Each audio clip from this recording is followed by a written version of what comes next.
Hi, so this is Dave Aikens again, and we were just looking at some more of these flat parts. It's kind of fun. There's more interesting stuff to see.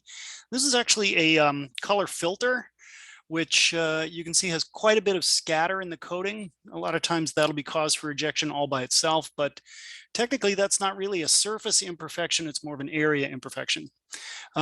This particular part has some pretty obvious schmutz over here. I don't know what it's called, but I would call it schmutz. It's like something stuck onto the coating. I tried to clean this off. I used a few drag wipes. I even did a solvent wipe. Can't seem to clean it off. So this may be damage in the coating itself. Obviously, this is cause for rejection, even at 8050. But that's not what I wanted to show you. What I think is interesting about this particular part is this scratch down here. You don't see these very often anymore. The Army calls this a block reek. I think it's more commonly known as a skip scratch. I don't know if you can see that now. See that line of what looks like a Starlink launch or something. That long line is obviously a single artifact, but it is easy to see the spacing between them, right? So this is a challenge for an inspector. What do you call that? Is that a scratch? Is it an array of digs? And it's a tough call. So if visually you can see those gaps, and I checked visually and you can, then these are actually evaluated as independent imperfections. But you're going to have this row of tiny number 80 scratches, and you're going to add up their lengths anyway. And so right now we're getting a reading of 80 on the scratch. So it's probably going to fail even if you evaluate these as independent scratches. The other way to go would be to evaluate them as independent digs. And you can see the savvy inspectors actually happily reporting dig grades for each of these little dots. And that's because they are kind of dig-like when you look at them independently.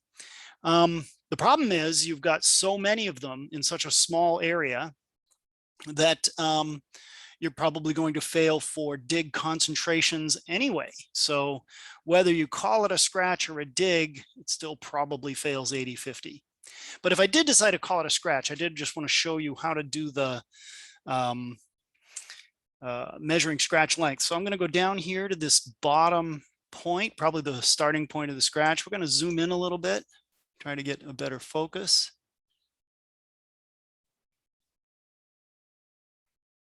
There's two speeds. There's Z fast and Z slow. I'm currently in Z slow. Okay, that looks pretty good there. I'm going to fit again. And now I'm going to go ahead and make a mark with my little marker device. And then I'm going to right click in the image field and it'll zero the scratch length calculator. You move the stage to the other end of the scratch. So if I were going to call this a number 80 skip scratch, rather than evaluate it as a bunch of separate scratches, I would call it a 9 millimeter long number 80 skip scratch. And I can go ahead and shut that off and go back here. Get that nice bright number 80 end of the skip scratch and say, okay, there you go. That's cause for rejection. I'm going to create a file. We'll call this flat2. And save the data, and it'll go ahead and make an image of this for me.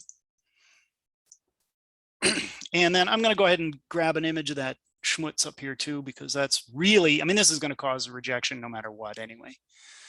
So the skip scratch really isn't going to determine the fate of this part. What's really going to do it is this damage to the coating here. So we'll save that data. And that's it. And then close the file and move on to the next part. Okay, thanks for watching. This is Dave Aikens, Savvy Optics, signing off.